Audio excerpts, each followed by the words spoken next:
Hello all. నేను మీ Rachana Srungavarapu. Welcome to federal Telangana.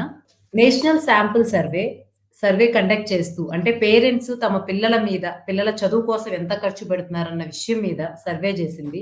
Comprehensive modular survey education 2025 పేరుతో ఏప్రిల్, జూన్ 2025లో ఈ సర్వే చేశారు.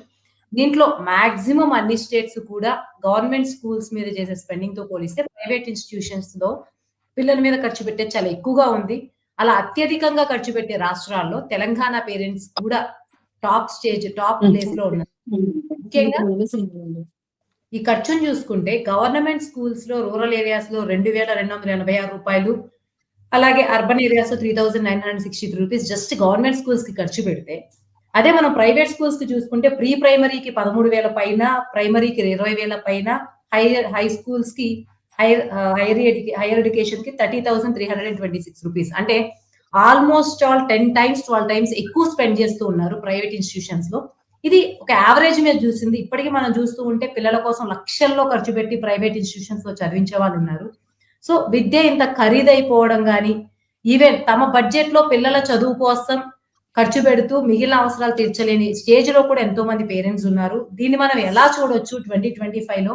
అంత క్వాలిటీ ఆఫ్ ఎడ్యుకేషన్ పిల్లలకొస్తుందా? అంత కష్టపడి చదివిస్తే దానికి తగ్గ నైపుణ్యాలు, అలాగే అట్‌లీస్ట్ జాబ్స్ లేకపోతే తమని తాము అప్‌డేట్ చేసుకొని సెల్ఫ్ ఎంప్లాయ్‌మెంట్ క్రియేట్ చేసుకునేటువంటి మైండ్‌సెట్‌ని మరి ఎడ్యుకేషన్ ఇస్తుందా? ఈ overall high rise spending of parents on ఎడ్యుకేషన్‌ని ఎలా చూడొచ్చు? ఈ విషయం గురించి మాట్లాడడానికి మనతో ముగ్గురున్నారు. కృష్ణకుమారి గారు కౌన్సిలర్ అండ్ యాక్టివిస్ట్, అలాగే కొప్పాకుల శ్రీనివాస్ గారు ఒక పేరెంట్ మాట్లాడబోతున్నారు. నరేంద్ర గారు సీనియర్ ఎలిషన్ జర్నలిస్ట్. కాసేపట్లో పల్లె నాగరాజు గారు గవర్నమెంట్ స్కూల్ టీచర్ కూడా జాయిన్ అవుతారు. సో ముందు నరేంద్ర గారు మీతో మొదలు పెడతాం. మీరు చెప్పండి. మీరు అప్పటి తరాన్ని ఇప్పటి తరం వరకు చూస్తూ ఉన్నారు కాబట్టి ఒక జర్నలిస్ట్ గా మీ అబ్జర్వేషన్ లో మీ జనరేషన్ కి ఈ జనరేషన్ కి మధ్య స్పెండింగ్ లో అంటే ఒక సిస్టమాటిక్ గా 2000, 3000 అట్లా కాకుండా 10, 20 టైమ్స్ ఆఫ్ స్పెండింగ్ అనేది ఎందుకు ఒక్క జనరేషన్, 2 జనరేషన్ ఇంత హైక్ ఎందుకు వెళ్ళింది అనుకుంటున్నారు? అంటే ఇప్పుడు అసలు తల్లిదండ్రులు గ్రామాల్లో గాని, పట్టణాల్లో గాని విద్య కోసం, పిల్లల చదువు కోసం, హెల్త్ కోసం తమ ఆదాయంలో ఎక్కువ భాగం ఖర్చు పెడుతున్నారు. మరొక విద్యా రంగం నుంచి, వైద్య రంగం నుంచి 2 కూడా క్రమంగా ఎగ్జిస్ట్ అయిపోతున్నాయి. విత్డ్రా అవుతున్నారు. దీనివలన ప్రైవేట్ సెక్టార్‌కి వదిలేసి, దీనివలన చదువు అనేది అలా భారంగా తయారవుతుంది. ముఖ్యంగా ఈ రిపోర్ట్ ప్రకారమే తెలంగాణలో 63% మంది ఇవాళ ప్రైవేట్ స్కూల్‌లో చదువుతున్నారు. అదే బిహార్‌లో 81% మంది ప్రభుత్వ పాఠశాలలో చదువుతున్నారు. ఇలా తేడా ఉందన్నమాట. ఇది కేవలం మన తెలంగాణకి, ఆంధ్రాకే భారతదేశం కాకుండా ప్రపంచవ్యాప్తంగా కూడా ఇవాళ అనేక దేశాల్లో ఇటువంటి పరిణామాలు ఆందోళన కలిగిస్తున్నాయి. నిన్ననే మరో 10 రోజుల్లో దక్షిణాఫ్రికాలో G20 సదస్సు జరగబోతుంది.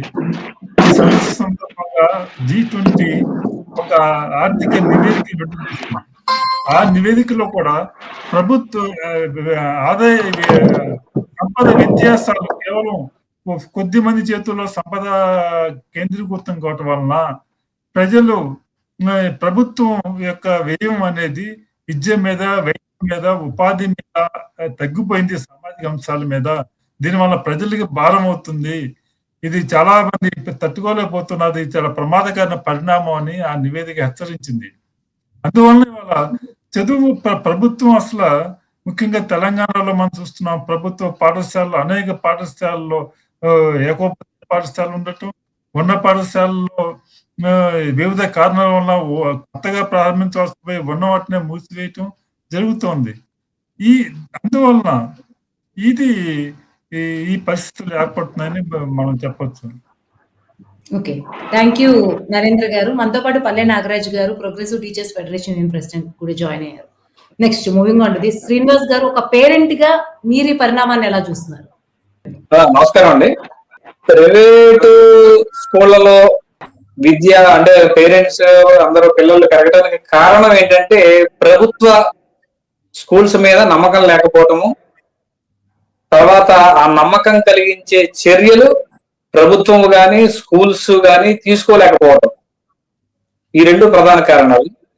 2 కాంపిటీషన్ యుగంలో మా పిల్లలు బాగా చదువుకోవాలి, మా పిల్లలు మంచి ర్యాంక్స్ రావాలి, తర్వాత క్యాంపస్ ఇంటర్వ్యూలు సెలెక్ట్ అవ్వాలి, లేకపోతే వాళ్ళ ప్రొఫెషనల్ కోర్సెస్ లో ఇమ్మీడియట్ గా వాళ్ళు అకాడమిక్ పూర్తవగానే మంచి జాబ్స్ సెలెక్ట్ చేసుకోవాలి. కాబట్టి మాకు వచ్చిన ఆదాయంలో ఎక్కువ శాతం పిల్లల పేరు మీద ఖర్చు పెట్టాల్సి వస్తుంది. మిగతావన్నీ త్యాగం చేసి, ఆరోగ్యం కానీ ఇతర అవసరాలు కూడా త్యాగం చేసి మెజారిటీ షేర్ అంతా కూడా పిల్లల భవిష్యత్తు మీదే పెట్టాల్సి వస్తుంది. అయితే యాక్చువల్ గా నేను కూడా పేరెంట్ గా ప్రభుత్వ స్కూల్స్ నుంచి, ప్రభుత్వ కళాశాల నుంచి చదువుకుని వచ్చిన వాడిని. కానీ నా జనరేషన్ వచ్చేసరికి ఇవాళ అలాంటి టీచింగ్ వ్యవస్థ లేదు, అలాంటి నమ్మకాన్ని కలిగించే భరోసా ఉండే ప్రిన్సిపాల్స్ కానీ లేకపోతే హెచ్ఎంలు కానీ కూడా లేరు. ఏంటంటే వాళ్ళకి ఆ టైమ్స్ ప్రకారం రావటము, వాళ్ళకున్న అటెండెన్స్ లేకపోతే వాళ్ళకున్న యాక్టివిటీస్ ఏమున్నాయో చేసుకుని వెళ్ళిపోవడం కానీ, క్యాంపెయిన్ చేయడం కానీ, మా స్కూల్లో అద్భుతమైనటువంటి ఇన్ఫ్రాస్ట్రక్చర్ ఉందనో, లేకపోతే డిజిటల్ క్లాస్ రూమ్ లో ఉన్నాయో, మంచి ఇంగ్లీష్ నేర్పుతామనో, లేకపోతే మంచి భాష నేర్పుతామనో, లేకపోతే యాక్టివిటీస్ ఉన్నాయని చెప్పే కాన్ఫిడెన్స్ లెవెల్స్ అందులో లేవని. అందువల్ల ఏం చేస్తున్నాం, సెలెక్టెడ్ చేసుకున్నాం ప్రభుత్వ స్కూల్స్. మళ్ళీ పేరెంట్స్ నుంచి లిస్ట్ లో నుంచి వైండప్ అయిపోతుంది, అది డిలీట్ చేసేసి ప్రైవేట్ స్కూల్లో ఏవి బాగున్నాయి, ఎక్కడ చదివిస్తే మా పిల్లలు బాగా గ్రోత్ అవుతారు, ఎక్కడ కేర్ తీసుకుంటారు అనే దాంట్లో మేము వాటి వైపు మళ్ళాల్సి వస్తాం. ఖచ్చితంగా మాకు భరోసా ఇవ్వగలిగితే కేరళలో లాగే, కేరళ 100% అక్షరాస్యత అన్నారు, 80% మంది దగ్గర దగ్గర అక్కడే చదువుతున్నారంటారు. కానీ మిగతా రాష్ట్రాల్లో వాళ్ళు కనిపించట్లేదు. ముఖ్యంగా తెలుగు రాష్ట్రాల్లో విద్య కాంపిటీషన్ అయిపోయింది. కాబట్టి మా పిల్లల్ని మేము గ్రోత్ చేసుకోవాలి, మా పిల్లల్ని మేము భవిష్యత్తులో వాళ్ళని ఏ రకంగా ఎంపవర్ చేసుకోవాలంటే మాకు ఇవే సరంగా కనపడుతున్నాయి. ఆ రకమైనటువంటి కాన్ఫిడెన్స్ ప్రభుత్వాలు కానీ స్కూల్స్ కానీ ఇవ్వగలిగితే మార్పు వస్తుందేమో. థ్యాంక్ యూ శ్రీనివాస్ గారు. నెక్స్ట్ నాగరాజు గారు, మీరు చెప్పండి. ఇలా ఎక్కువ తల్లిదండ్రులు స్పెండ్ చేయడం అనేది ఆ స్థాయి నాణ్యమైన విద్యను విద్యార్థులకు అందేలా చేస్తుందా? మీరు ఆల్రెడీ గవర్నమెంట్ స్కూల్లో పనిచేస్తున్నారు కాబట్టి ఈ రెండింటి యొక్క మధ్య డిఫరెన్స్ కూడా అబ్జర్వ్ చేశారు కాబట్టి ఈ హై స్పెండింగ్ ని క్వాలిటీ ఆఫ్ ఎడ్యుకేషన్ తో ఎలా రిలేట్ చేస్తారు? ముందుగా ప్యానెల్లో ఉన్న పెద్దలందరికీ నమస్కారం మేడం. వాస్తవానికి ఇంతకుముందు సార్ మాట్లాడినట్టు ప్రభుత్వ స్కూళ్ళల్లో నాణ్యతలు కలిగించడం, నైపుణ్యమైన విద్యను అందించడం, భరోసా కల్పించడం విఫలమైనందువల్ల మేము ప్రైవేట్ స్కూళ్ళలో చేర్పిస్తున్నామని తల్లిదండ్రులు చెప్పడం జరుగుతూ ఉంది. ఇది కొంతమేర మనకి యాక్సెప్ట్ చేయొచ్చు. అయితే ఇప్పుడు ఖర్చు విషయానికి వచ్చినప్పుడు ఇంతకుముందు సార్ చెప్పినట్టు ఖచ్చితంగా మనం నాణ్యమైన విద్యను ఆశించాలనుకున్నప్పుడు ఎంత డబ్బులైనా ఖర్చు పెట్టడానికి పేరెంట్స్ సిద్ధపడతా ఉన్నారు. ఇప్పుడు ప్రభుత్వ స్కూళ్ళలో నాణ్యమైన విద్య అందుతలేదా, అందకనే ప్రైవేట్ స్కూళ్ళకి వెళ్తున్నారా అనేది కూడా ఒక ప్రశ్న వేసుకోవాల్సి వస్తుంది. మనం ప్రభుత్వ స్కూళ్ళల్లో నాణ్యమైన విద్య అందట్లేదు అనేది కూడా తప్పే. ప్రభుత్వ స్కూళ్ళల్లో నాణ్యమైన విద్య అందుతాం, కానీ కాకపోతే ఏంటంటే ప్రజల్లో నమ్మకాన్ని కలిగించలేకపోవడం జరుగుతుంది. ప్రజల్ని తల్లిదండ్రుల నమ్మకం కలిగించకపోవడంలో ప్రభుత్వ వైఫల్యం మనకు స్పష్టంగా అవుపడతా ఉంది. వివిధ సర్వేలు ప్రభుత్వం చేసి, ప్రభుత్వ పాఠశాలల మీద ప్రభుత్వాలు నిర్వహించే సర్వేలే ప్రభుత్వ పాఠశాలల్లో నైపుణ్య విద్య లేదని ఒక కుట్రపూరితమైన నివేదికలు బయటపెట్టి ఇలాంటి కుట్ర అనేది జరుగుతూ ఉన్నది. వాస్తవానికి ఒకప్పుడు ఇంగ్లీష్ మీడియం లేక మేము ప్రభుత్వ పాఠశాలలో ఇంగ్లీష్ మీడియం లేనందువల్ల మేము ప్రైవేట్ స్కూళ్ళలో చెప్తున్న పేరెంట్స్ ఖచ్చితంగా ఇప్పుడు ఇంగ్లీష్ మీడియాన్ని ప్రవేశపెట్టిన తర్వాత కూడా ప్రైవేట్ స్కూల్ వైపు మొగ్గు దూపుతూ ఉన్నారంటే అది ఖచ్చితంగా ఎక్కడొక్కడ వైఫల్యం ఉన్నది, ఎక్కడొక్కడ లోపం జరుగుతూ ఉన్నది. అది పాఠశాల వైపు, ఉపాధ్యాయుల వైపు నుంచి జరుగుతుందా, ప్రధాన ఉపాధ్యాయుల వైపు జరుగుతుందా, ప్రభుత్వం వైపు నుంచి జరుగుతుందా అనేది కూడా చూడాల్సిన అవసరం ఉన్నది. ఇక్కడ ఖర్చు పెట్టినంత మాత్రాన నైపుణ్యమైన విద్య అందుతుందా అనేది కూడా కష్టమే. ఇప్పుడు ప్రైవేట్ స్కూళ్ళల్లో మనం యాజ్ ఏ టీచర్ల క్వాలిఫికేషన్ తీసుకుంటే అక్కడ ప్రభుత్వ స్కూళ్ళలో టీచర్ల క్వాలిఫికేషన్స్ ఏమి ఉండవు. అక్కడ చాలా వరకు 60% క్వాలిఫికేషన్ లేని టీచర్లు ఉంటారు. కానీ ఇక్కడికి వచ్చేసరికి ఏమైందంటే ప్రైవేట్ స్కూళ్ళలో ఏం జరుగుతూ ఉందనంటే వివిధ డొనేషన్లతో విపరీతమైన ఈ పేరెంట్స్ కు ప్రభుత్వ పాఠశాల మీద నమ్మకం లేని దాన్ని వాళ్ళు క్యాచ్ చేసుకొని వివిధ రూపాలలో డొనేషన్ రూపంలో డబ్బులు ఖర్చు పెడతా ఉన్నారు. అయితే అక్కడ ప్రైవేట్ స్కూళ్ళల్లో టీచర్లకు ఓన్లీ చదువు ఒకటే చెప్పడం జరుగుతూ ఉంది యాజమాన్యం. కానీ ఇక్కడ టీచర్లని వివిధ రకాలమైన పనులకు ఉపయోగించుకొని, వివిధ రకాలమైన సర్వేలు చేయించుకొని, వివిధ కార్యక్రమాలు చేసుకొని ఇది చేస్తా ఉన్నారు. ఎగ్జాంపుల్ గా ఈ రోజు మేడం మా స్కూల్లో ఒక 8 ప్రోగ్రాలు జరిగినాయి. 8 ప్రోగ్రాలు జరిగితే 8 పీరియడ్లలో 8 ప్రోగ్రాలు జరిగినాయి. అవి కూడా గవర్నమెంట్ ప్రోగ్రామ్స్, వివిధ ఆర్గనైజేషన్స్ వాళ్ళు వచ్చారు. ఇట్లా ఒక నెల రోజులు 230 రోజులు స్కూల్స్ జరిగితే ఒక 40-35 రోజులు సర్వేల పేరు మీదనే పోతా ఉన్నది, అంటే కార్యక్రమాల పేరు మీదనే పోతా ఉన్నది. అయితే ప్రభుత్వం కూడా చూడండి బెస్ట్ అవైలబుల్ స్కీమ్ అనే ఒకటి ప్రవేశపెట్టడం జరిగింది. అది ప్రైవేట్ పాఠశాలలో చదివే పిల్లలకు గవర్నమెంట్ ఇచ్చే ప్రోత్సాహకాలే. ఇది ఒక కుట్రపూరితంగా ఏం చేస్తున్నారంటే ఆ ఖర్చుని ఇక్కడ పెట్టడం లేదు. ఓన్లీ విద్య మీద ప్రభుత్వం ఒక్కొక్క విద్యార్థి మీద ₹1,00,000, ₹1,50,000 సంవత్సరం ఖర్చు పెడుతున్నామని చెప్తున్న ప్రభుత్వము అది ఎక్కడ కూడా విద్య మీద ఖర్చు పెట్టలేదు, ఓన్లీ ఉద్యోగస్తులకు జీతాలు మాత్రమే. Okay madam. అయితే ఇక్కడ మనం ప్రధానంగా ఈ రోజు డిబేట్ లో ప్రధాన అంశం ఏంటంటే విద్యార్థుల తల్లిదండ్రులు ఖచ్చితంగా విపరీతమైన ఖర్చు పెడతా ఉన్నారు. ఖర్చు పెట్టినంత మాత్రం నాణ్యమైన విద్య దొరుకుతుంది అనేది కూడా మనకు కష్టతరమైన విషయమే. కాబట్టి ప్రభుత్వ పాఠశాలల మీద నమ్మకం ఉంది, ఆ నాణ్యమైన విద్య దొరుకుతా ఉన్నది. అది ప్రభుత్వం తల్లిదండ్రులకు నమ్మకం కలిగించాల్సిన అవసరం ఉండాల్సిన అవసరం ఉంది. థ్యాంక్ యూ నాగరాజ్ గారు. కృష్ణకుమారి గారు మీరు చెప్పండి. మీరు కౌన్సిలర్ గా ఎందరో చూసుంటారు టీనేజర్స్ ని, ముఖ్యంగా స్టూడెంట్స్ ని కూడా. సో ఇటువంటి కైండ్ ఆఫ్ స్టూడెంట్స్ నిజంగా హ్యాపీగా ఉన్నారా? ఇంత ఖర్చు పెట్టి ప్రైవేట్ ఇన్స్టిట్యూషన్స్ లో నేర్చుకున్నా ఉన్న సంతోషం. మీరు చాలా కేసెస్ చూస్తారు కాబట్టి మీ అబ్జర్వేషన్ ఏంటి కౌన్సిలర్ గా, సైకియాట్రిస్ట్? ఒకటండి, కౌన్సిలర్ గా కంటే కూడా ఒక సాధారణ పౌరురాలుగా నా ఉద్దేశం ఏంటంటే, విద్య అనేది ఈ దేశంలో పుట్టిన ప్రతి పౌరుడికి ఒక హక్కు. నాకి అసలు ప్రజలకి వాళ్ళకున్న హక్కులు బాధ్యతల పట్ల అవగాహన కల్పించడంలో ఈ ప్రభుత్వాలు విఫలమయ్యాయని చెప్తుంది. ఇప్పుడు ఈ హక్కుల పట్ల బాధ్యతల పట్ల గనక అవగాహన ఉంటే గనక అప్పుడు వాళ్ళకి విద్య అనేది నాకు హక్కు, అది నాకు సౌకర్యం కాదు అని చెప్పి ప్రజలు అనుకోవాలి, విద్యార్థి కూడా అనుకోవాలి ఒక దశకు వచ్చిన తర్వాత. మరి చిన్న స్థాయిలో అంటే అంత అవగాహన పిల్లలకు ఉండదు కాబట్టి తల్లిదండ్రులకి మనకున్న హక్కులు ఏంటి, మనము ట్యాక్సులు కడుతున్నాం, మనం ట్యాక్సులు కట్టేటప్పుడు ఈ ప్రభుత్వం దగ్గర నుంచి మనకి ఈ విధమైన మన కోసం చేయవలసిన పనులు, మనకు కల్పించాల్సిన సదుపాయాలు, మనకు అందించాల్సిన సేవలు ఈ ప్రభుత్వం నుంచి మనకు పొందే హక్కు ఉంది అనేది ముందుగా ప్రజలు గమనించాల్సిన అవసరం ఉంది. ఇది చేయడం కూడా ప్రభుత్వం బాధ్యతే. ఇప్పుడు ఈ ప్రభుత్వ పాఠశాలలని ఉద్దేశపూర్వకంగానే వాటి అభివృద్ధిని ప్రభుత్వాలే అడ్డుకుంటున్నాయి అనే మాటకి నేను కూడా ఏకీభవిస్తా. అలాగే బడ్జెట్లు కూడా చాలా దేశాలు బడ్జెట్ లో పాఠశాల విద్య కోసం కేటాయిస్తున్న బడ్జెట్లు మన దేశంలో కేటాయిస్తున్న బడ్జెట్లకి ఏమాత్రం సరిపోలట్లేదు.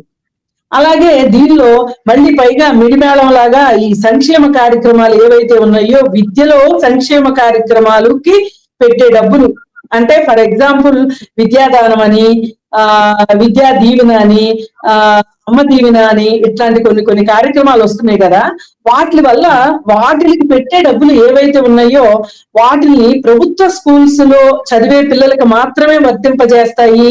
అసలు ప్రభుత్వ స్కూళ్లలో చదివే పిల్లలకి అవన్నీ ఇవ్వాల్సిన అవసరం కూడా లేదు.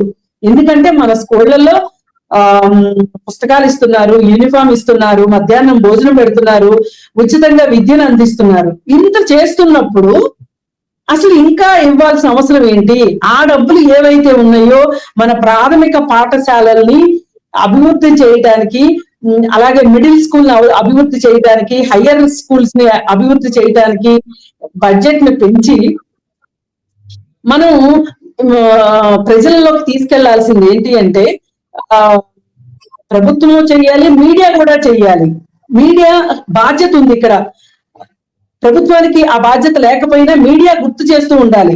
ఇప్పుడు నేను ఫెడరల్ తెలంగాణకి సంబంధించి ఇంటర్వ్యూ నేను చాలా సంతోషంగా పాల్గొనే విషయం కూడా అదే. అసలు వీళ్ళు ప్రజల సమస్యల పట్ల వీళ్ళు ఒక బాధ్యతగా వ్యవహరిస్తున్నారు. దీనికి పెద్ద వ్యూవర్షిప్ రాకపోవచ్చు, కానీ మనం ఒక సమస్య గురించి మాట్లాడామనే ఒక తృప్తి కానీ మన బాధ్యతను మనం నిర్వర్తించామనేది ఉండాలి.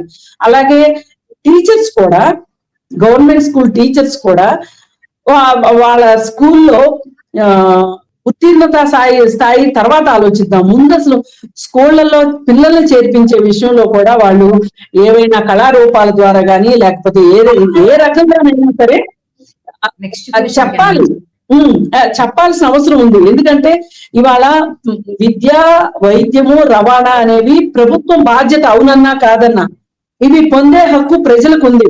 ఇప్పుడు కొంతమంది తల్లిదండ్రులకి డబ్బులుండి ప్రైవేట్ స్కూల్ పంపించుకోవచ్చు, అది వేరే విషయం. తల్లిదండ్రులు ఏం మాయాజాలంలోకి వెళ్తున్నారంటే, మా జీవితాలు బాగలేదు, మేము చదువుకోకపోవటం వలన మా పిల్లల జీవితాలైనా బాగుండాలి అని తల్లి తండ్రి ఇద్దరూ కష్టపడి వాళ్ళ రెక్కల కష్టం మొత్తం విద్య మీద, వైద్యం మీద ఖర్చు పెడుతున్నారు. మరి ఫలితాలు ఎంత ఇస్తున్నాయి అంటే, ఆ ప్రైవేట్ స్కూళ్లలో మటుకు విద్య బాగుండు, ఇది వాస్తవం. అందుకోసం ఏంటంటే ఇది ఒక ఉద్యమం లాగా అందరూ ఇది కలిసికట్టుగా ఈ ప్రభుత్వ పాఠశాలలను కాపాడుకోవాలి. ప్రభుత్వ బాధ్యతని అవసరమైతే ముళ్ళుగర్ర పెట్టి పొడి చేయనా సరే ప్రభుత్వ బాధ్యతను గుర్తు చేయాల్సిన అవసరం అడుగడుగునా ఉందని నేను అభిప్రాయపడుతున్నాను. థ్యాంక్ యూ కృష్ణకుమారి గారు. సో మళ్ళీ నరేంద్ర గారు మీరు చెప్పండి, పర్టికులర్ గా ఈ ప్రైవేట్ ఇన్స్టిట్యూషన్స్ వైపు మోజు అన్నది ఏ పాయింట్ ఆఫ్ టైం లో మొదలైంది, అలాగే దానికి కారణాలేంటి? అప్పటి వరకు కొంత ప్రభుత్వ పాఠశాల మీద ఉన్నటువంటి పాజిటివ్ ఒపీనియన్ కొంత నమ్మలేనితనంగా ఎప్పుడు మారింది? దానికి ఉన్న కారణాలు దాని గురించి చెప్పండి. ఇవాళ కూడా హైలీ క్వాలిఫైడ్ టీచర్స్ ప్రభుత్వ పాఠశాల ఉంటున్నారు ప్రైవేట్ పాఠశాలలో కన్నా. ప్రైవేట్ పాఠశాల టీచర్స్ క్వాలిఫికేషన్ కానీ వాళ్ళ ట్రైనింగ్ కానీ అలా దేశంలో మంచి సైంటిస్టులు కానీ మంచి విద్యావేత్తలు కానీ ప్రైవేట్ స్కూల్ నుంచి రావట్లేదు. వాళ్ళ యొక్క ఐక్యూ కేవలం పట్టి పరీక్షలో మార్కు తెచ్చుకోవడానికి సరిపోతాయి కానీ ప్రైవేట్ స్కూల్లో టీచరు వాళ్ళ వ్యక్తిత్వ వికాసంలో ఏ మాత్రం కూడా వాళ్ళకి దానికి దోహదపడలేదు అన్నమాట.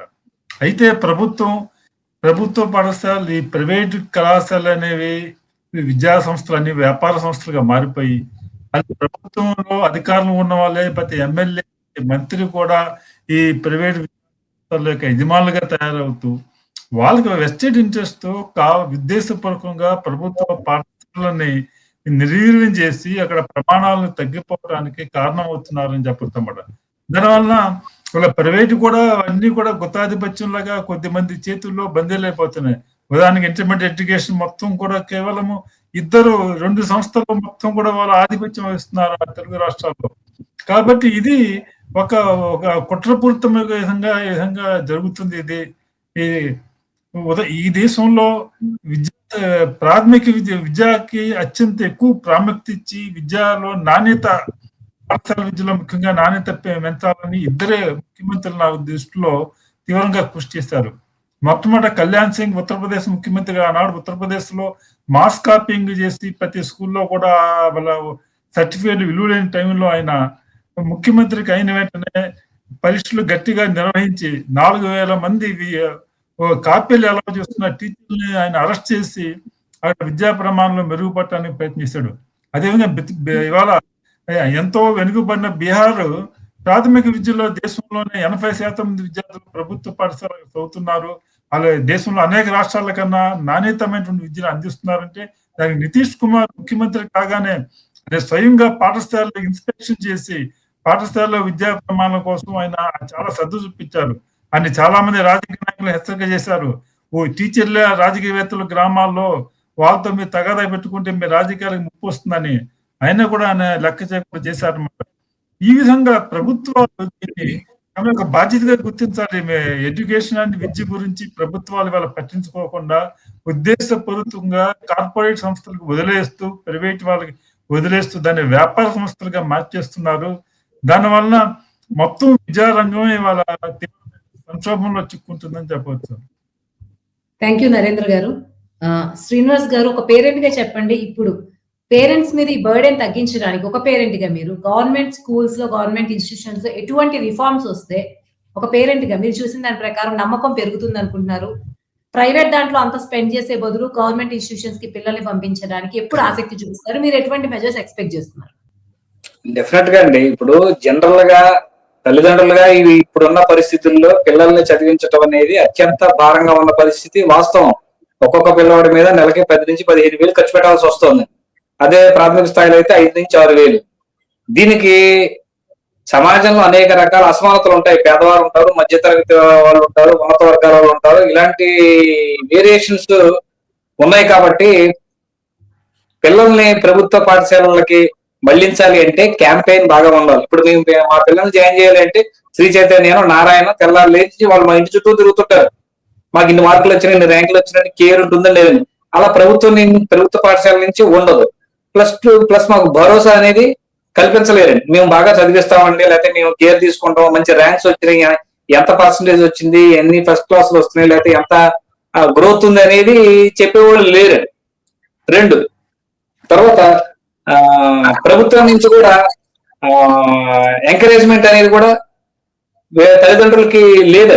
ఆ భరోసాలు లేనప్పుడు మేమేం ఆలోచిస్తాం, మా పిల్లలు బాగా చదువుకోవాలి కాబట్టి ఎక్కడైతే నాణ్యమైన విద్య దొరుకుతుంది, డెఫినెట్ గా గవర్నమెంట్ స్కూల్లో క్వాలిఫైడ్ టీచర్లు ఉండొచ్చు, ప్రైవేట్ స్కూళ్ళలో లేకపోతే అయినప్పటికీ మేము ఎందుకు మొగ్గు చూపుతున్నామంటే పిల్లల భవిష్యత్తును ఆలోచించి వాళ్ళు బాగా తయారవుతారు, మంచిగా ర్యాంకులు కొట్టి లేకపోతే కాంపిటీషన్ ఎగ్జామ్స్ లో పెర్ఫార్మెన్స్ చేసి ఉద్యోగాలు సాధిస్తారు అనే ఆతృత తొందరలోనూ మేము కూడా ఆ వాటి వైపు మొగ్గు చూపాల్సి వస్తుంది. అట్ ది సేమ్ టైం ప్రభుత్వం నుంచి కానీ స్కూల్స్ నుంచి కానీ అధ్యాపకుల నుంచి కానీ ఆ రకమైనటువంటి ప్రేరణ కానీ ఆ రకమైన మోటివేషన్ కానీ భరోసా కానీ పేరెంట్స్ కి దొరకటం లేదు. అందువల్లే మేము వీటి వైపు మొగ్గు చూపాల్సి వస్తుంది. కాబట్టి మాకు మంచి విద్యను అందిస్తాము, మంచి రవాణా సౌకర్యాలు కల్పిస్తాము, తర్వాత మంచి ప్రోగ్రెస్ రిపోర్ట్స్ మేము ఇవ్వగలుగుతాము, పేరెంట్స్ మీటింగ్స్ పెడతాం. ఎక్కడ జరుగుతున్నాయి? తూతు మంత్రంగా పేరెంట్స్ మీటింగ్ పెట్టడం ప్రైవేట్ స్కూల్లో చూస్తున్నాం కదా. ప్రైవేట్ స్కూల్లో పెట్టినా కొంత నిలదీస్తున్నాం, ఎందుకు మాకు మార్క్స్ రావట్లేదు, మేము అంత డబ్బులు ఖర్చు పెడుతున్నాం. కొన్ని సమస్యలు ఎక్కడ ఉన్నా ప్రభుత్వం వైపుకు మారలేకపోవటానికి రెండు ముఖ్యంగా మేము ఎప్పుడు మారతామంటే, ప్రజలు ఎప్పుడు మారతారంటే ఎమ్మెల్యేల పిల్లలు కానీ, ఎంపీల పిల్లలు కానీ, గవర్నమెంట్ కలెక్టర్ పిల్లలు కానీ, ఆర్డీఓలు కానీ, ఎంఓ అన్ని ప్రభుత్వ ఎంప్లాయీస్ పిల్లలు, టీచర్ల పిల్లలు, మీరు ముందు మీ పిల్లల్ని మీ స్కూల్లో చదివించండి, అప్పుడు మమ్మల్ని అడగండి. మీరేమో ప్రైవేట్ స్కూల్లో చదివించుకుని మాకు రైతులు చెప్తారా? ఒక ఎంఆర్ఓ కానీ, ఒక ఆర్టీఓ కానీ, ఒక స్కూల్ హెచ్ఎం కానీ ఇప్పుడు ఎవరైతే మాట్లాడుతున్నారో మీ పిల్లల్ని ఎక్కడ చదివిస్తున్నారో ఫస్ట్ చెప్పండి మాకు. మీరు మీ పిల్లల్ని మీ స్కూల్లో చదివించి మీరు ఉన్నతంగా తీర్చిదిద్ది మాకు ఏమైనా చూపించారా మమ్మల్ని అడగటానికి? అందుకని మేమేం చేస్తాం, ఒక టీచర్ గా పనిచేసే వాళ్ళు లేకపోతే కలెక్టర్ గా పనిచేసే వాళ్ళు మీరే ప్రభుత్వ స్కూల్ నమ్మనప్పుడు మేము ఎందుకు నమ్ముతాం మిమ్మల్ని? కాబట్టి మిమ్మల్ని నమ్మం. మాకు ఎక్కడ గ్రోత్ బాగుంటుంది, ఎక్కడ ఉంటుందో వెళ్తాం. కాబట్టి మీరు ఫస్ట్ తక్షణమే ప్రభుత్వం చేయాల్సింది ఏంటంటే ఇమీడియట్ గా తెలంగాణ కానీ ఆంధ్రప్రదేశ్ ముఖ్యమంత్రులు ఎవరైనా సరే ముందు ప్రభుత్వ అధికారులు అందరి పిల్లలు ప్రభుత్వ పాఠశాలలో చదవాలని జీవో తెచ్చి ఇంప్లిమెంట్ చేసి ఆచరణ చేసి చూపించి మీతో చెప్పండి, మేము పాటిస్తాం. థ్యాంక్ యూ శ్రీనివాస్ గారు. నెక్స్ట్ నాగరాజు గారు మీరు చెప్పండి. నిజంగా ప్రైవేట్ స్కూల్స్ లో ఫీజులు కట్టేటప్పుడు ఎంతమంది తల్లిదండ్రులు అంత ఫీజు స్ట్రక్చర్ అర్థం చేసుకోగలుగుతున్నారు? అంటే అసలు దేనికి ఫీజు కడుతున్నారో తెలియకుండా టెక్నాలజీ టూల్స్ కావచ్చు, అసలు అవసరం లేకపోయినా కొన్ని క్లాసులు పెట్టడం కావచ్చు, ఇంట్రెస్ట్ ఉందా లేదా అని కాదు, ఉంది కాబట్టి కట్టాల్సింది అనేటువంటి ఒక ఫోర్స్డ్ ఫీజ్ స్ట్రక్చర్ కూడా మనకు కనిపిస్తుంది. సో మీరు పేరెంట్ గా కూడా ఉన్నారు, మీరు కూడా చెప్పండి, మీ పిల్లల్ని గవర్నమెంట్ స్కూల్లో చదివిస్తున్నారా? First question. నెక్స్ట్ ఈ ఫీజ్ స్ట్రక్చర్ గురించి ఎంత మందికి పేరెంట్స్ కి ట్రాన్స్పరెన్సీ ఉంది, ఎంతమంది సాటిస్ఫై అయ్యి అన్ని తెలుసుకుని ప్రైవేట్ స్కూల్స్ చదివిస్తున్నారు? ఓకే మేడం, ఈ ప్రశ్న మనకు అకాడమిక్ ఇయర్ స్టార్ట్ కాగానే జూన్ 1వ తారీఖు నుంచి 10వ తారీఖు వరకు బడిబాట జరుగుతూ ఉంటుంది మేడం. బడిబాట జరిగేటప్పుడు పేరెంట్స్ దగ్గరికి వెళ్ళినప్పుడు ఖచ్చితంగా పేరెంట్స్ చేసే మొదటి ప్రశ్న ఇదే, మీ పిల్లలు ప్రభుత్వ పాఠశాలల్లో చదివిస్తున్నారా అనే ప్రశ్న కంపల్సరీ. ఇది ప్రతి ఉపాధ్యాయుడు ఎదుర్కొంటున్నాడు, ఇబ్బందికరమైన ప్రశ్నే. నన్ను అడుగుతున్నారు, వ్యక్తిగతంగా నన్ను అడుగుతున్నారు కాబట్టి నేనేం చెప్తున్నా అంటే, మా దగ్గర మంగపేట మండలం, మాది ములుగు జిల్లాలో జెడ్పీహెచ్, నేను ఏటునగరం హై స్కూల్లో పనిచేస్తా. నా దగ్గర 650 మంది పిల్లలు ఉంటారు. నేను మంగపేట మండలంలో జెడ్పీహెచ్ఎస్ కమలాపూర్లో నా 2 పిల్లల్ని కమలాపూర్లో చదివిస్తున్నాను గవర్నమెంట్ స్కూల్లో. ఇది ఫస్ట్. ఒక 6వ తరగతి అబ్బాయి, 8వ తరగతి అమ్మాయి. ఇట్లా ఉపాధ్యాయులలో కూడా మార్పు వచ్చింది. ఉపాధ్యాయులు నేను ఒక్కనే కాదు, మా స్కూల్లో 30 మంది టీచర్లు ఉంటే ఒక 12 మంది సార్లు చదివిపిస్తా ఉన్నారు. ఎందుకు చదివిపిస్తున్నారు అంటే, ఇంతకుముందు ఎందుకు చదివించలేదు, ఇప్పుడు ఎందుకు చదివిస్తున్నారు అని అంటే, గవర్నమెంట్ స్కూల్లో ఇన్ఫ్రాస్ట్రక్చర్ పెరిగింది, కంప్యూటర్ ఎడ్యుకేషన్ పెరిగింది, స్పోకెన్ ఇంగ్లీష్ క్లాసెస్ పెరిగినాయి, రకరకాల వివిధ ఎలిమెంట్స్ తోటి ఎడ్యుకేషన్ జరుగుతూ ఉన్నది, క్వాలిటీ ఎడ్యుకేషన్ జరుగుతూ ఉన్నది. టీచర్లు కూడా అక్కడ పోతే పిల్లలకు ఓన్లీ ప్రైవేట్ స్కూళ్ళలో స్పోకెన్ ఇంగ్లీష్ వస్తూ ఉన్నది, సబ్జెక్ట్ రావట్లేదని చెప్పి గవర్నమెంట్ స్కూల్లో వేయడం జరుగుతున్నది. కానీ టీచర్లు ఏం ఆలోచన చేస్తున్నారంటే, తను పనిచేసే స్కూల్లో మాత్రం వేసుకోవడం లేదు, పక్క స్కూల్లో వేస్తా ఉన్నారు. ఇవి మనం ఈ గతంలో 2-3 సంవత్సరాల కానీ పేపర్లలో కూడా తల్లిదండ్రులు, ఉపాధ్యాయులు గవర్నమెంట్ స్కూల్లో చదివిన పిల్లల ఫోటోలతో సహా మన గవర్నమెంట్ కూడా ఒక సర్వే కూడా నిర్వహించింది. ఏ ప్రభుత్వ ఉపాధ్యాయులు గవర్నమెంట్ స్కూల్లో చదివిస్తున్నారో వాళ్ళ డేటా కూడా సేకరించి సన్మానం చేసే కార్యక్రమం కూడా చేసింది. ఇది కాకపోతే కొంత ప్రచారం జరగదు. ఇది ఓకే మేడం.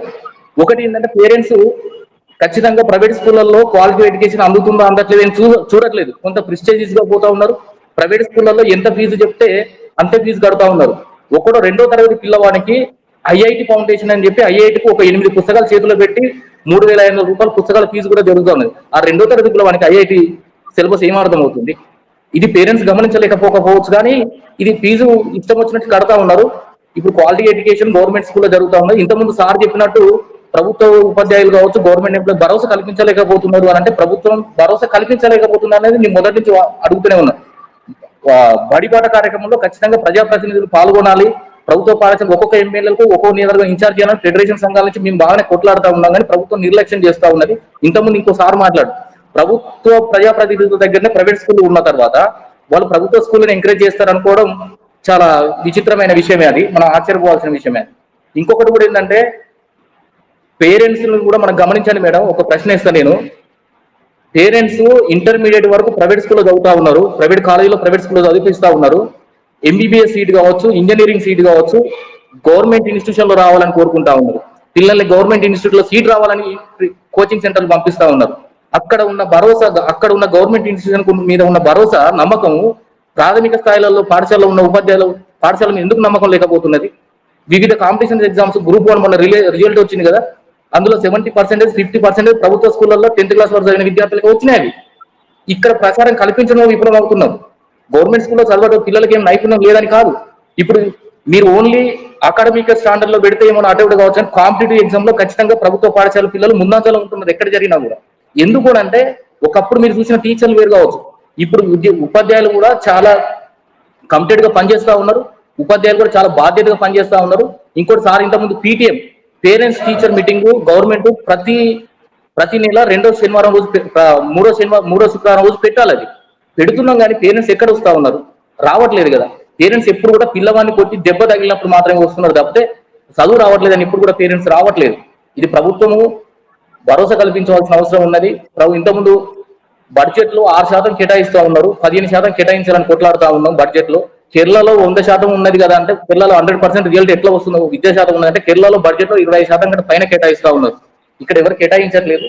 ఇది ప్రభుత్వం మీద ప్రభుత్వం కల్పించాల్సిన అవసరం ఉన్నది. ఉపాధ్యాయుల నుంచి ఎలాంటి వైఫల్యం లేదు. ప్రచారం కల్పించడంలో కొంత భరోసా కలిగిన ఉపాధ్యాయులకు కొంత రిస్ట్రిక్షన్స్ ఉన్నాయి. అండర్టేకింగ్ లో పనిచేస్తాం కాబట్టి కొంత లిమిట్ పరిమితిలోనే పనిచేస్తూ ఉంటాం. కాబట్టి పేరెంట్స్ ఖచ్చితంగా పంపిస్తే ఆ భరోసా ఇస్తా ఉన్నాం. వివిధ కాంపిటేటివ్ ఎగ్జామ్ పంపిస్తాం. ఇక లాస్ట్ ఒక్కటే అంశం చెప్పి ముగిస్తాం మేడం. ఇప్పుడు గత 4 సంవత్సరాల కాంచి ప్రభుత్వ పాఠశాలలు చాలా ఫలితాలు తీసుకొచ్చి రన్ అవుతున్న దశలో ఈ పేరెంట్స్ కూడా తెలవాలి, ఇక్కడ ఉన్న వక్తలు కూడా తెలవాలి. నూతన విద్యా విధానం అనేది కేంద్ర ప్రభుత్వం ప్రవేశపెట్టి తీసుకురావాలని ప్రయత్నం చేసి అందులో ఒక కాలం పెట్టాలి. ఎన్జిఓస్ కూడా ఇందులో పార్టిసిపేట్ చేయవచ్చని. ఎప్పుడైతే ఆ కాలం పెట్టిలో మేడం ఖచ్చితంగా ప్రభుత్వ పాఠశాల మీద ఇప్పటికు ఒక 14 ఎన్జిఓ సంస్థలు దాడి చేస్తూ ఉన్నాయి ప్రభుత్వ విద్య మీద. వాళ్ళు ఒక టైప్ అయ్యి వాళ్ళు వివిధ రకమైన ప్రోగ్రామ్ చేస్తూ ఉంటారు. మా సిలబస్ కూడా ఇంతవరకు కూడా చెప్పలేకపోతున్నాం. ఏమన్నంటే డిఓ నుంచి పోస్టింగ్ తీసుకొస్తా ఉన్నారు, కలెక్టర్ నుంచి పోస్టింగ్ తీసుకొస్తున్నారు, డైరెక్టర్ ఆఫ్ స్కూల్ ఎడ్యుకేషన్ నుంచి పోస్టింగ్ తీసుకొస్తా ఉన్నారు. ఇది ఒక కుట్రపూర్వకంగా జరుగుతూ ఉన్నది. ఇది ప్రజా ప్రతినిధులు కావచ్చు, మేధావులు కూడా దీన్ని ఖండించవలసిన అవసరం ఉన్నదని ఈ సందర్భంగా కోరుకుంటున్నాను. థ్యాంక్ యూ నాగరాజ్ గారు. కృష్ణవేణి గారు మీరు చెప్పండి, ఇప్పుడున్న పరిస్థితుల్లో గవర్నమెంట్ స్కూల్స్ కి ప్రైవేట్ స్కూల్స్ కి మధ్య ఫీజు వరకు వ్యత్యాసం చూస్తే కొన్ని యావరేజ్ మీద 10-20% ఉన్న 50-60% కూడా చాలా ఎక్కువ రేంజ్ లో ఉంది. ఇక్కడ 2-3 వేలు అయింది, అక్కడ లక్షలు అయ్యేది ఉంది, 50-60 వేలు మినిమం కనిపిస్తా ఉంది. ఒకవేళ గవర్నమెంట్ స్కూల్స్ ఎఫెక్టివ్ గా ఫంక్షన్ చేస్తా లేదా ఇంకేదైనా గవర్నమెంట్ సైడ్ నుంచి చేస్తే ఈ ప్రైవేట్ స్కూల్స్ లో ఇంత ఫీజు కాకుండా కొంత నార్మలైజ్ చేసి ఒక మోడరేట్ ఫీజు వచ్చేటువంటి అవకాశం ఏమన్నా ఉందా? ఇది ప్రైవేట్ స్కూల్ ఫీజులు తగ్గే అవకాశం ఏమన్నా ఉందా? అసలు ప్రైవేట్ వాళ్ళు పెట్టిన వ్యాపారం కోసం అండి, డబ్బుల కోసం అండి. వాళ్ళు ఎందుకు తగ్గించుకుంటారు? అసలు ఎఫెక్టివ్ గా ఫండ్ చేసినా సరే ఏం చేసినా సరే అసలు ప్రైవేట్ విద్యా విధానానికి మనం చర్మగీతం పాడితేనే ప్రభుత్వ పాఠశాలలు బతుకుతాయి.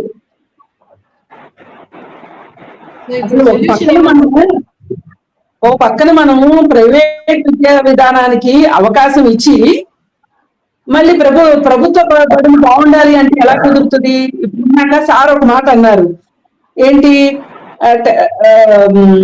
ఎంబీబీఎస్ అవి గవర్నమెంట్ వాటిలో రావాలనుకుంటున్నారు, అక్కడ ఉన్న నమ్మకం ఇక్కడ ఏది అని. అక్కడ ఫీజులు ప్రైవేట్ ఎంబీబీఎస్ లో విపరీతంగా ఉంటాయి కాబట్టి కట్టుకోలేరు కాబట్టి అక్కడ ప్రభుత్వం ఫీజులు కాలేజీలకి పంపాలి అని అనుకుంటున్నాను. ఇక్కడ ఏంటి స్కూల్ స్థాయిలో తక్కువ ఫీజులు కాబట్టి ఎట్లా కొట్లా కట్టేద్దాము, అది చాలనట్టు మళ్ళీ ట్యూషన్స్ కి పంపిస్తామని కూడా ట్యూషన్స్ కూడా పంపించుకుంటున్నారు. ఇక్కడ అర్థం కావాల్సింది ఏంటంటే ప్రభుత్వ బడులకి చాలా పెద్ద పెద్ద గ్రౌండ్స్ ఉంటాయి, ఆట స్థలాలు ఉంటాయి, చక్కగా పిల్లలకి అన్ని రకాల అభివృద్ధి ఉంటది. గవర్నమెంట్ స్కూల్లో చదివిస్తే. అసలు గవర్నమెంట్ స్కూల్లో ఏమేమి ఇస్తున్నాము పిల్లలకి, ఇవన్నీ ఇస్తున్నప్పుడు మీరు ఎందుకు ప్రైవేట్ స్కూల్కి వెళ్తున్నారు, ప్రైవేట్ స్కూల్ కి పిల్లలు వెళ్ళొద్దు అనే ఒక పట్టుదల ప్రభుత్వానికి ఉండాలి. ప్రభుత్వం ఆ విధంగా పనిచేయాలి. అసలు ప్రభుత్వానికి ఆ ఉద్దేశం లేదు. ఎంతకి ఏంటి అంటే ఏదో బండి నడిస్తే చాలు అన్నట్లు ఈ స్కూళ్ళకి సంబంధించి అసలు డిఎస్సి ఇప్పుడు కొన్ని చోట్ల టీచర్స్ కొరత ఉందని స్కూల్స్ మోస్తున్నాం అంటున్నారండి. కొన్ని చోట్లేమో టీచర్స్ స్కూల్స్ లో పిల్లలు లేకపోయినా గానీ టీచర్లు ఉంటున్నారు అని చెప్తున్నారు. ఇది ఎంత అసంబద్ధంగా ఉందో చెప్పండి. అసలు మనకి కోఆర్డినేషన్ అనేది ఉందా ఈ ప్రభుత్వానికి? ఈ కోఆర్డినేషన్ అనేది ఉంటే పిల్లలు లేని స్కూళ్ళల్లో టీచర్లు ఎందుకుంటారు, పిల్లలు ఉన్న స్కూళ్ళల్లో టీచర్లు ఎందుకుంటారు? పైగా విలీనం చేస్తాము స్కూల్ని అని చెప్తున్నారు. ప్రాక్టికల్ గా చాలా సమస్యలు ఉన్నాయండి. అసలు ఇవాళ అన్ని రాష్ట్రాల సంగతి వదిలిపెట్టి ఈ రాష్ట్రంలో గనక ఈ గవర్నమెంట్ స్కూల్ ఎడ్యుకేషన్ బాగు చేయాలి అని అనుకుంటే గనక ఒక సెమినార్ పెట్టమనండి ప్రభుత్వాన్ని. పెడితే అందరూ వచ్చి మాట్లాడతారు. మాట్లాడి దాన్ని పరిగణలోకి తీసుకుని ఏ విధమైన చర్యలు తీసుకోవాలి, ఏ విధమైన చర్యలు తీసుకుంటే గవర్నమెంట్ స్కూల్కి పిల్లలు వస్తారు, లేదు అంటే ఈ ప్రైవేట్ స్కూళ్లలో గవర్నమెంట్ స్కూల్ స్థాయిలో సౌకర్యాలు ఉన్నాయా లేదా అనే ఒక మానిటరింగ్ సిస్టమ్ ని పెట్టమని చెప్పండి. బిఈడి ఉండాల్సిందే అని చెప్పండి. ప్రైవేట్ స్కూళ్ళకు కూడా టీచర్లని గవర్నమెంటే ఇస్తుంది అని చెప్పండి. అప్పుడు ప్రైవేట్ స్కూల్ పారిపోతాయి, ప్రైవేట్ స్కూల్ ఉండవు. అసలు మనము ఎట్లా గవర్నమెంట్ స్కూల్లో పిల్లల్ని చేర్పించుకుందాము, విద్యను ఒక బాధ్యతగా ప్రభుత్వం బాధ్యతగా ఫీల్ అయితే తల్లిదండ్రులు కూడా ఫీల్ అవుతారు. మనకి ఒక ఆలోచన గవర్నమెంట్ ఉంది, ఈ గవర్నమెంట్ లో మన పిల్లలకి మంచి జరుగుతుంది అనే ఒక నమ్మకం వస్తుంది. అసలు ఆ ఉద్దేశమే లేదండి. ఇవాళ ఆ పేపర్ లో వచ్చిన డేటా చూస్తే కళ్ళంటి నీళ్లు వచ్చినాయి. నిజంగా ఎంతమంది పేదవాళ్ళు వాళ్ళు సబ్బు పిల్ల మీద, అగ్గిపెట్టి మీద ట్యాక్సులు కట్టి ఈ ప్రభుత్వానికి డబ్బులు సమకూర్చి ఆ డబ్బులు వాళ్ళు ఆ సేవల్ని పొందలేకపోతున్నారే అనిపిస్తుంది. చాలా బాధగా ఉంది ఆ విషయం. ఏం వాళ్ళ హక్కు కాదా? నేను 10th క్లాస్ వరకు గవర్నమెంట్ స్కూల్లో చదువుకున్నానండి. మళ్ళీ కాలేజ్ కూడా నేను గవర్నమెంట్, నా ఎడ్యుకేషన్ మొత్తం గవర్నమెంట్ దాంట్లోనే సాగింది. ఏం తక్కువ గవర్నమెంట్ స్కూల్స్ లో, గవర్నమెంట్ కాలేజెస్ లో? ఇది ఈ పట్టుదల ఉండాలి. మళ్ళీ నేను నా పిల్లల దగ్గరికి వచ్చేసరికి నేను ప్రైవేట్ స్కూల్ కి పంపించాను. ఎందుకు వైరుధ్యం వచ్చింది కృష్ణకుమారి గారు? ఒక ఎందుకంటే ఇప్పుడు ఇందాక సార్ చెప్పారు గవర్నమెంట్ స్కూళ్ళల్లో ఇప్పుడు చాలా పరిస్థితులు అని చెప్పారు. మా పిల్లలు ఇప్పుడు ఆల్రెడీ చదువులు అయిపోయినాయి. ఆ టైంలో అస్సలు బాగుండేవి కాదు గవర్నమెంట్ స్కూల్స్. అసలు ఒక 10-15 సంవత్సరాల పాటు గవర్నమెంట్ స్కూలు గవర్నమెంట్ విద్యా విధానం అనేది అసలు పక్కన పడిపోయిందండి. ఈ మళ్ళీ ఒక 5-6 సంవత్సరాలుగా మళ్ళీ ఒక ఆలోచన అనేది వస్తుంది. ఈ ఆలోచన వచ్చిన తర్వాత ఇప్పుడు ఈ మార్పులు ఎక్కువైంది. పైగా ఇంకొకటి ఏంటంటే సోషల్ రెస్పాన్సిబిలిటీ దీని కింద సిఎస్ఆర్ ఫండ్స్ కింద స్కూల్స్ ని కొన్ని వ్యాపార సంస్థలు అవన్నీ రావడం మొదలెట్టిన తర్వాత ఇప్పుడు గవర్నమెంట్ నుంచి మనకి ఎంత బడ్జెట్ ప్రకారం వచ్చినా రాకపోయినా కానీ వీటన్నిటి ద్వారా మనకి ఒక రకంగా ఒక మంచి జరుగుతుందని చెప్పొచ్చు ఈ సిఎస్ఆర్ వల్ల. కానీ ఎంతసేపు ప్రభుత్వం తన బాధ్యత నుంచి తప్పించుకుంటానికి భారం ఎవరి మీదన్నా వేసేద్దాము అనే ఒక ఉద్దేశం లేకోకుండా ఇంకా బడ్జెట్ ని పెంచుకోవాల్సిన అవసరం ఉంది. ఇంకా ప్రైవేట్ స్కూల్స్ ని మనం ఎట్లా అసలు ప్రైవేట్ స్కూల్కి పిల్లల్ని వెళ్ళలేకపోకుండా అది ఎవరో ఇక ధనవంతులే వెళ్తారు అనేటట్లుగా చేయాల్సిందే తప్పితే ప్రైవేట్ స్కూళ్ళ మీద వాళ్ళకి నిబంధనలు కఠినతరం చేస్తే వాళ్ళు ఎంతో కొంత పక్కకన్నా వెళతారు. అప్పుడు ఈ ప్రభుత్వ స్కూల్స్ కి ఒక ధీమా వస్తుంది, మేమే ఉన్నాము, ఇది మా బాధ్యత అని వాళ్ళు ఫీల్ అవుతారు. ఏదైనా ప్రభుత్వం నుంచే మార్పు రావాలి. ఓకే, ఓవరాల్ గా చర్చ ముగింపుకు వచ్చాము. ఏమనుకుంటున్నారో కన్క్లూడింగ్ రిమార్క్స్ ఒక్కొక్కరు ఇస్తే చర్చ ముగిద్దాము. ముందు నరేంద్ర గారు మీరు కన్క్లూడ్ చేయండి. పాఠశాల నడపడం కన్నా రెగ్యులేషన్ అనేది ప్రభుత్వం ముఖ్యంగా చేయాల్సిన పని. ప్రైవేట్ పాఠశాలైనా ప్రభుత్వ పాఠశాలైనా అలా రెగ్యులేషన్ కానీ వాటి సూపర్వైజన్ కానీ ప్రభుత్వం దాదాపు జీరోగా ఉంది. వాళ్ళ ఫీజుల గురించి అన్నిటి గురించి కూడా ప్రభుత్వం జారీ చేసినటువంటి స్పష్టమైన జీవోలు ఉన్నాయి, ఉత్తర్వులు ఉన్నాయి. అయినా కూడా వాటిని ఎవరు అమలు చేయట్లేదు, వాటిని లెక్క చేయట్లేదు. అసలు ప్రైవేట్ పాఠశాలలో 2 రకాలు ఉన్నాయి. ఒకటేమో మామూలుగా ఉపాధి కోసం మామూలుగా యువకులు నడుపుకున్నటువంటి బడ్జెట్ పాఠశాలలు వేరు. అక్కడ నెలకి 100, 200, 300 ఫీజులతో స్లమ్ ఏరియాస్ లో కూడా వెళ్ళి చాలా ప్రైవేట్ పాఠశాలలు నడుపుతున్నాయి. కానీ కేవలం ఏసీ క్లాస్ రూమ్ తో, ఏసీ హాస్టల్ తో లక్షల రూపాయల ఫీజులు తీసుకుని నడిపే కార్పొరేట్ పాఠశాలలు, ఈ రెండు కూడా ఒక విధంగా చూడలేము. వాళ్ళ స్లమ్ ఏరియాస్ లో కూడా వివిధ కారణాల చేత వాళ్ళకి అందుబాటులో కావచ్చు, వాళ్ళకి అనేక రకాల కారణం కావచ్చు. వాళ్ళు బడ్జెట్ పాఠశాలల మీద ప్రభుత్వ ఎక్కువ మంది స్లమ్ ప్రజలు కూడా హైదరాబాద్ వాళ్ళ ప్రిఫరెన్స్ ఇస్తున్నారు. కాబట్టి గవర్నమెంట్ మొత్తం పాఠశాల నడిపేసి ప్రైవేట్ వాళ్ళు లేకుండా చేయడం అది సాధ్యమవుతుంది అనుకోను. అయితే ప్రభుత్వ పాఠశాల అంతం చేస్తూ ఈ విధంగా ప్రైవేట్ సెక్టార్లో ఉన్న పాఠశాలను కూడా రెగ్యులేట్ చేయాలి. తన యొక్క జారీ చేసిన ఉత్తర్వులని ప్రభుత్వం అమలు చేయాలి. అప్పుడు మా విద్య అనేది కేవలం ధనవంతులకే కాదు, అందరికీ క్వాలిటీ విద్య అందుబాటులో చూడాల్సిన అవసరం ఉంది. థ్యాంక్ యూ నరేంద్ర గారు. శ్రీనివాస్ గారు మీరు కన్క్లూడ్ చేయండి. ఒకటి పేరెంట్ గా నా అభిప్రాయం ఏంటంటే, ప్రభుత్వము ఖచ్చితంగా ప్రభుత్వ ఎంప్లాయీస్ దగ్గరగా రాష్ట్రంలో 1,00,000 మంది ఎంప్లాయీస్ ఉన్నారు అనుకోండి, వాళ్ళని జీవో పాస్ చేయమని ముందు మీ పిల్లలందరినీ ఖచ్చితంగా ప్రభుత్వ పాఠశాలలోనే చదవాలి. అప్పుడు ఏమవుతుందండి, టీచర్లు కానీ ప్రతి ప్రభుత్వ ఎంప్లాయీ పిల్లలు ఖచ్చితంగా ప్రభుత్వ పాఠశాలలోనే చదవాలి. లేదా మీరు అన్నట్టు ఇందాక ఎంబీబీఎస్ లో అయితే, లేకపోతే ఇంజనీరింగ్ లో నిట్లో అలాంటి వాటిలో రావాలంటే అక్కడైతే గవర్నమెంట్ ప్రిఫర్ చేస్తున్నారు అన్నారు కదా. కనీసం ప్రాథమిక విద్యలో 4 సంవత్సరాలు ప్రభుత్వ పాఠశాలలోనే చదవాలి అనే నిబంధన తీసుకురండి. అలాగే నాణ్యమైన విద్యను అందిస్తాము, మీ పిల్లల భవిష్యత్తుకు భరోసా మేము అనే గ్యారంటీ ప్రభుత్వం ఇస్తే, ప్రభుత్వ ఎంప్లాయీస్ పిల్లలు కూడా అందులోనే చదువుతూ ఉంటే ఖచ్చితంగా పేరెంట్స్ నుంచి మార్పు వస్తుంది. మేము కూడా అటువైపు డైవర్ట్ అవడానికి అవకాశం ఉంది. ఈ రిఫార్మ్స్ మాత్రం తీసుకురాకుండా ప్రభుత్వ పాఠశాలలో బలోపేతం అవ్వాలంటే మాత్రము ఇది ఉత్తి భ్రమే అవుతుందని నా అభిప్రాయం. థ్యాంక్ యూ శ్రీనివాస్ గారు. నాగరాజ్ గారు మీరు కన్క్లూడ్ చేయండి. మనం ఇంతమంది మేడం చెప్పినట్టు ఆ సర్వే చూస్తే మాత్రం చాలా ఆందోళనకరంగానే ఉన్నది.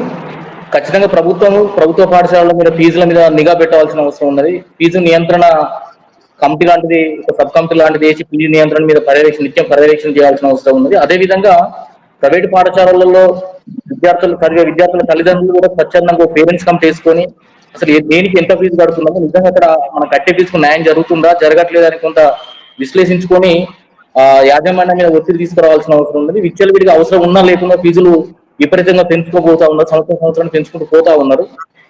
ఇది ఖచ్చితంగా ఫీజు నియంత్రణ చేయాల్సిన అవసరం ఉంది. ఇంతకుముందు సార్ చెప్పినట్టు ప్రభుత్వ అధికారులు, ప్రజాప్రతినిధులు, టీచర్లు అందరూ తమ పిల్లల్ని అందులోనే చదివించినట్టు జీవో తీసుకురావాలన్నారు. దాన్ని ఖచ్చితంగా మేము స్వాగతిస్తున్నాం. ఉపాధ్యాయ సంఘాలు ఎప్పటి నుంచి కూడా దీని మీద ఫైట్ చేస్తూనే ఉన్నది. అది గవర్నమెంట్ తీసుకురావట్లేదు, తీసుకొస్తుందని కూడా మేము అనుకోవట్లేదు. దీని మీద ఖచ్చితంగా మేము స్వీకరిస్తున్నాం దీన్ని. ఇంకోటి కూడా మనం ఈ చర్చలో మనం గమనించవలసింది ఒకటి, చర్చలో తెలుసుకోవాలి, ప్రభుత్వ పాఠశాలల్లో విద్యార్థుల తల్లిదండ్రులు చదివించడానికి ప్రభుత్వ పాఠశాలలో నాణ్యమైన విద్య అందక చదివిస్తున్నారు అనేది మాత్రం దీన్ని మేము ఖండిస్తా ఉన్నాము. ఎందుకనంటే ప్రభుత్వ పాఠశాలలో చదివితే నాణ్యమైన విద్య అందుతుందేమో అంటూ ఒక భరోసాతోటి, ఒక ప్రెస్టేజ్ తోటి చదివిస్తా ఉన్నారు. ఇక దీనికి కన్క్లూజన్ నేను చెప్పేది ఏంటంటే, ప్రభుత్వ పాఠశాలల్లో విద్యార్థులు చదవకుండా ప్రైవేట్ పాఠశాలలు ఎందుకు చదివిస్తుంటే ఒక ప్రధాన కారణం ఇంకోటి కూడా ఉంది. రవాణా సౌకర్యం కల్పించవలసిన అవసరం కూడా ఉన్నది. ప్రభుత్వ పాఠశాలలకు 3-4 కిలోమీటర్లకు, 5 కిలోమీటర్లకు, 6-7 కిలోమీటర్ల దూరం ప్రభుత్వ పాఠశాలలు ఇప్పుడు ఉన్నాయి. పేరెంట్స్ 1వ తరగతి పిల్లవాడిని అంత దూరం పంపించాలంటే కూలీగా పంపించలేకపోతా ఉన్నారు. అది కష్టం మీద ఇంటి ముంగడికి బస్సు వస్తే పిల్లవాడు భరోసాగా స్కూల్కి వెళ్తాడు అన్న ఉద్దేశంతో కూడా చాలా మంది మా సర్వేలో తేలింది. ఇక ఖచ్చితంగా ఇంకోటి కూడా ఏంటంటే, చివరిగా ఒక విషయం చెప్పి ముగిస్తాం మేడం. కరోనా టైంలో ప్రైవేట్ విద్యార్థులకు, ప్రభుత్వ విద్యార్థులకు విద్యని అందించింది ప్రభుత్వ పాఠశాల విద్యార్థులే. పేరెంట్స్ గుర్తుంటే ఉండాలి. గవర్నమెంట్ ఆ రోజు ఒక జీవో తీసుకొచ్చింది. మీ పరిధిలో పనిచేసే, మీ స్కూల్ పరిధిలో పనిచేసే ప్రభుత్వ పాఠశాల విద్యార్థులని, ప్రైవేటు పాఠశాల విద్యార్థులు అందరినీ గైడ్ చేయవలసిన అవసరం మీ మీదనే ఉన్న ఒక బాధ్యత పెట్టి వాళ్ళందరినీ ఒక 2 సంవత్సరాలు మానిటరింగ్ చేసి వాళ్ళందరికీ ఎప్పటికక్కడ అప్డేట్ ఇచ్చింది కూడా ప్రభుత్వ పాఠశాల, ప్రభుత్వ ఉపాధ్యాయులు అనే సంగతి పేరెంట్స్ గుర్తుంచుకోవాల్సిందని కోరుకుంటూ ముగిస్తున్నాను. థ్యాంక్ యూ నాగరాజ్ గారు. ఫైనల్ గా కృష్ణకుమారి గారు మీరు కన్క్లూడ్ చేయండి. ఒకటేనండి, మనందరి జీవనం పేదలకి ప్రభుత్వ విద్య అందాల్సిందే. అయితే ఈ సందర్భంలో మనం వేరే దేశాల నుంచి కొన్ని గుణపాఠాలు నేర్చుకోవాల్సిన విషయాలు ఉన్నాయి. ఏంటంటే మన ఏరియా గవర్నమెంట్ స్కూల్ ఉంది, గవర్నమెంట్ హాస్పిటల్ ఉంది, గవర్నమెంట్ బస్ ఉంది.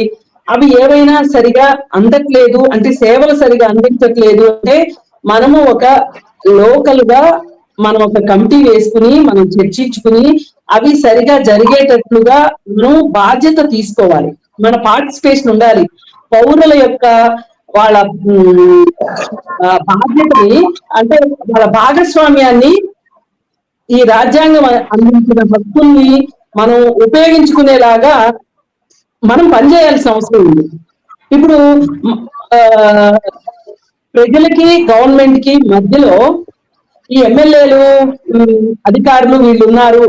వాళ్ళందరూ చాలా రొటీన్ గా షెడ్యూల్ ప్రకారం పనులు చేసుకుంటా వెళ్తున్నారు. అసలు పైకి కిందకి మధ్యలో చాలా పెద్ద అగాధమే ఉందని అనిపిస్తుంది నాకు. అందుకని ఏంటంటే ఎక్కడికక్కడ ఇప్పుడు అమెరికా లాంటి చోట్ల ఏరియా స్కూల్స్ అని ఉంటాయి. ఆ ఏరియా వాళ్ళు ఆ స్కూళ్ళలోనే చదివించుకుంటారు. ఆ ఏరియా స్కూల్ కి ఏమైనా అవసరాలు ఉంటే గనక ఆ పేరెంట్స్ కి కమిటీ నుంచి వెళ్ళి ఆ లోకల్ కాలనీ వాళ్ళు ఆ అసోసియేషన్ వాళ్ళు పనిచేస్తారు ఆ స్కూల్స్ గురించి. అంటే పీపుల్స్ పార్టిసిపేషన్ లేకుండా ఏది జరగదండి.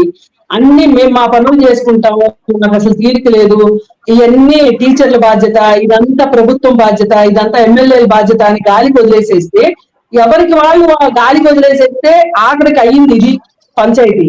అందుకని ఇప్పటికైనా మళ్ళీ ఒక గాడిలో పడుతున్నాయి గవర్నమెంట్ స్కూల్స్. ఇప్పుడు బాగుంటున్నాయి. నేనైతే మటుకు ప్రతి వాళ్ళకి అవకాశం ఉన్న ప్రతి వాళ్ళకి నేను ఇది మీ హక్కు, ఇప్పుడు స్కూల్స్ చాలా బాగుంటున్నాయి, అక్కడ భోజనం పెడతారు, పుస్తకాలు ఇస్తారు, ఇన్ని చేస్తారు అని చెప్పి, అంతగా మీకు ఏదన్నా ఇంకా బాగా మంచి చదువు కావాలి అనుకుంటే ఏదన్నా ట్యూషన్ కి పంపించుకోండి, ఏదన్నా ఇబ్బందిగా ఉంటే. అంతేగాని ప్రైవేట్ స్కూళ్ళని బాగు చేయొద్దు అని చెప్పి నేను చెప్తూ ఉంటా. ఇట్లాంటి విషయంలో ప్రభుత్వం కూడా ఇనిషియేట్ చేసుకొని ముందుకొచ్చి ఈ రకంగా మార్పులు చేసుకోగలిగితే గనక, అంటే ఇందాక సార్ అన్నారు ఒక సంస్కరణలు కావాల్సిన అవసరం ఉంది అని, అలాగే ఒక సంస్కరణలు కావాల్సిన అవసరం ఉంది. ప్రజల దగ్గర నుంచి వచ్చే విజ్ఞప్తుల్ని వినే ఉద్దేశంలో ఇవాళ విద్యాశాఖ కావచ్చు, విద్యా అధికారులు కావచ్చు, వాళ్ళందరూ ఉండాలని నేను అనుకుంటున్నానండి. అట్లా అయితేనే తప్పితే ఇది బాగవడం కష్టం. థ్యాంక్ యూ నరేంద్ర గారు, శ్రీనివాస్ గారు, నాగరాజ్ గారు, కృష్ణకుమారి గారు ఇంత ఇన్ఫర్మేటివ్ డిస్కషన్ లో పార్టిసిపేట్ చేసినందుకు. ఏదేమైనప్పటికీ ప్రైవేట్ ఇన్స్టిట్యూషన్స్ భారం పేరెంట్స్ మీద తగ్గాలంటే గవర్నమెంట్ ఇన్స్టిట్యూషన్స్ వాళ్ళకి నమ్మకం కలిగించే దిశలో పనిచేయాలి. అంతకు మించి వేరే మార్గం లేదు. కొన్ని రిఫార్మ్స్ కొంత పోయిన దశాబ్దంతో పోల్చుకుంటే కొంత మెరుగుదల కనిపిస్తుంది. నాగరాజ్ గారు కూడా సపోర్ట్ చేస్తూ ఉన్నారు. ఒకరు ఏదో అతి కొద్ది సంవత్సరాల్లోనే శ్రీనివాసరావు గారు లాంటి పేరెంట్ కూడా తమ పిల్లల్ని గవర్నమెంట్ స్కూల్లో చేర్పించే రోజు ధన్యవాదాలు. మీ పిల్లల్ని ఇక్కడ చదివించినందుకు ముందు మాకు ఆదర్శం. కంగ్రాచులేషన్ అనేది నిజంగా కంగ్రాచులేషన్స్. పెద్ద ఎఫర్ట్ చెప్పుకోవడానికి ముందు అది చెప్తేనే కదా ఇంకా ఎక్కువ జాగ్రత్తలు వచ్చాయి. ఇంతటితో చర్చ.